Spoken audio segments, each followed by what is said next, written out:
ಸುಮಾರು 5 ಬಡಾವಣೆಗಳಿಗೆ ಇವತ್ತು SM ಕೃಷ್ಣ ಅವ್ರದ್ದು ಇದೇನೋ ರಸ್ತೆ ಮಾಡಿದೀವಿ, ಯಾರು ಮಾಡದೇ ಇರೋದು ಅಂತ ಹೇಳ್ತಾವ್ರಲ್ಲ. ಇವಕ್ಕೆಲ್ಲ ತೀರ್ಮಾನ ಕೊಟ್ಟವನು ಇದೇ ಕುಮಾರಸ್ವಾಮಿ. 20 ವರ್ಷ ಆಯಿತು, ಇನ್ನೂ ಸೈಟ್ ಹಂಚಿದ್ದೀರಾ? 20 ವರ್ಷ ಆಗಿದೆಯಲ್ಲ. ಶಿವರಾಮ್ ಕಾರತ್ ಬಡಾವಣೆಯಲ್ಲಿ ಸರಿಯಾಗಿ ಕೊಡಲಿಲ್ಲ, ವಿಶ್ವೇಶ್ವರಯ್ಯ ಬಡಾವಣೆಯಲ್ಲಿ ಇಲ್ಲ.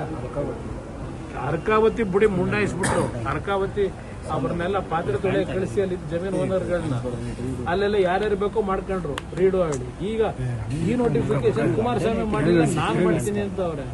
ಅದು ಏನ್ ಮಾತಾಡ್ತಾರೋ ಏನೋ, ದೇವರೇ ಕಾಪಾಡೋದು. ಆಗ ಹೇಳ್ತಾರೆ ಡಿನೋಟಿಫಿಕೇಶನ್ ಮಾಡಿ ಜೈಲಿಗೆ ಹೋಗಲ್ಲ ಅಂತಾರೆ. ಈಗ ಡಿನೋಟಿಫಿಕೇಶನ್ ನಾನ್ ಮಾಡ್ತಾ ಇದ್ದೀನಿ ಅಂತ ನೆನೆ ಹೇಳ್ತಾರೆ. ನೋಡಿದೆ ಟಿವಿಲಿ ಭಾಷಣ ಮಾಡ್ತಾ ಇದ್ವಿ. ಅದು ಏನ್ ಮಾತಾಡ್ತಾರೋ, ಅದು ಏನೋ, ಅದು ಎಲ್ಲೆಲ್ಲಿ ಜನ ಇರ್ತದೋ ದೇವರೇ ಕಾಪಾಡ. ಸರ್, ಈಗ ಹಾಸನ KIDB ಸೈಟ್ ಕೊಟ್ಟಿಲ್ಲ, ರೈತರಿಗೆ ಕೊಟ್ಟಿಲ್ಲ ಅಂತ ಹಾಸನಕ್ಕೆ ಹೋದ್ರಲ್ಲ ಬ್ರದರ್. ಮೊನ್ನೆ ಯಾವ್ದೋ ಹೇಮಾವತಿ ಕೆನ ಅಂತ ಯಾವ್ದೋ ಕೇರ್ಪೇಟೆನಲ್ಲಿ ದುಡ್ಡು ಕೊಟ್ಟಿಲ್ಲ ಅಂತ ಹೇಳಿ ಇದೆಲ್ಲ ಇದು ನಿಮ್ಮ ನೀರಾವರಿ ಇಲಾಖೆ ಟೇಬಲ್ ಕುರ್ಚಿ ಎಲ್ಲ ಎತ್ಕೊಂಡು ಹೋಗಿದ್ದು ನೀವೇ ತೋರಿಸ್ತಾ ಇದ್ದೀರಿ. ಒಂದು ವಾರದಿಂದ ಹಾಸನದಲ್ಲಿ ಅಲ್ಲಿ ಯಾವ ಒಂದು ಟೌನ್ ಇದು IITಗೆ ಅಂತೇಳಿ ಜಾಗ ಅಕ್ವೈರ್ ಮಾಡಿದ್ರು. ಅವತ್ತು ಇದ್ದಂಥ ರೇಟು 2 ಲಕ್ಷವೋ 3 ಲಕ್ಷ ರೂಪಾಯಿ ಇತ್ತು. ಅಲ್ಲಿ ಇದ್ದಂಥ ಬೆಲೆ, ಅವತ್ತಿನ ಭೂಮಿ ಬೆಲೆ. ಆ ಸಂದರ್ಭದಲ್ಲಿ 25 ಲಕ್ಷ ರೂಪಾಯಿಗಳನ್ನು ಕೊಟ್ಟಿದ್ದೇವೆ.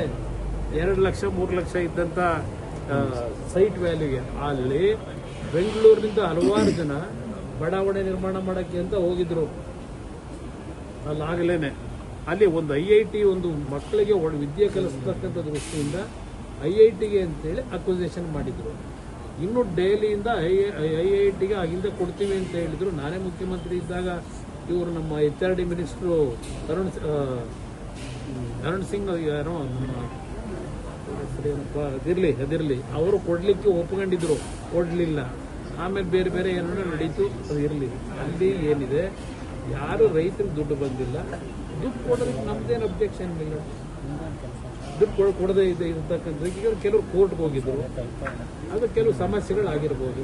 ಸರಿಪಡಿಸ್ಕೊಟ್ರೆ ಅಭಿನಂದನೆ, ಅದೇನು ತೊಂದರೆ ಇಲ್ಲ. ರಾಜಕೀಯ DK ಶಿವಕುಮಾರ್ ಇನ್ನೊಂದು ಮಾತಾಡಿದ್ದಾರೆ, ಕುಮಾರಸ್ವಾಮಿ ಅವರು ಜಿಲ್ಲೆ ಸಂಬಂಧ ಏನು ಅಂತ ಅವ್ರ ಪರ್ಮಿಷನ್ ತಗೊಂಡು ಜಿಲ್ಲೆ ಬಿಟ್ಟು ಹೋಗ್ಬೇಕಾ? ನಮಗೂ 80,000 ಓಟ್ ಹಾಕವ್ರಲ್ಲಿ. ರಾಮನಗರದಲ್ಲಿ 80,000 ಹಾಕವ್ರೆ, ಮಾಗಡಿಲಿ 80,000 ಓಟ್ ಹಾಕವ್ರೆ.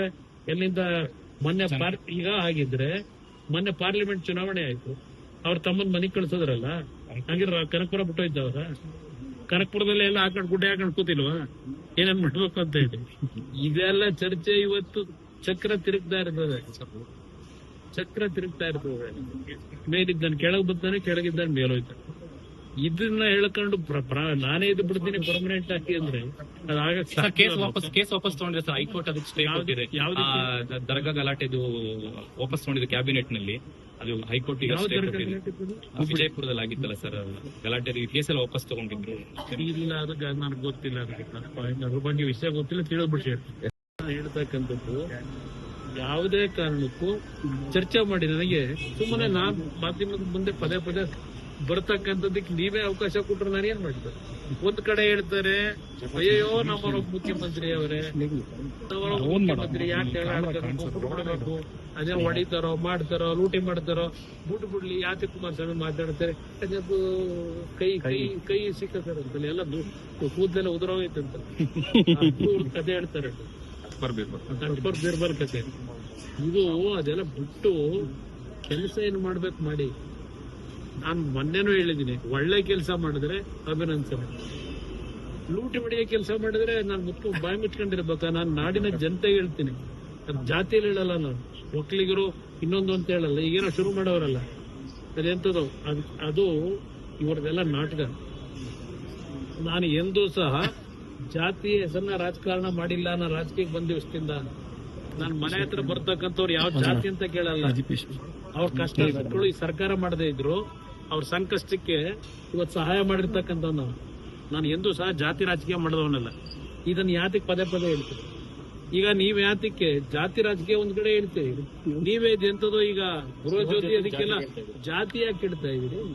ಯಾವ ಕಾರಣ ಕೇಳ್ತಾ ಇದೀರಿ? ಜಾತಿ ಹಾಕ್ಬೇಕು ನಿಮ್ಗೆ? ಹಿಂದೂ ಅಂತ ಹಾಕೋಲ್ವಾ? ನಾವು ಪಾಸ್ಪೋರ್ಟಿಂಗ್ ಮಾಡಿಸ್ಬೇಕಾದ್ರೆ ಜಾತಿ ಒಕ್ಕಲಿಗ ಅಂತ ಹಾಕ್ತಿವ ಪಾಸ್ಪೋರ್ಟ್ಗೆ? ಹಿಂದೂ ಅಂತ ಕೇಳ್ತಾರೆ, ನ್ಯಾಷನಾಲಿಟಿ ಕೇಳ್ತಾರೆ. ಇವರು ಜಾತಿ ಯಾವುದು ಇದೆಲ್ಲ ಏನು ಕಾರಣ ಕೇಳ್ತಾವ್ರೆ?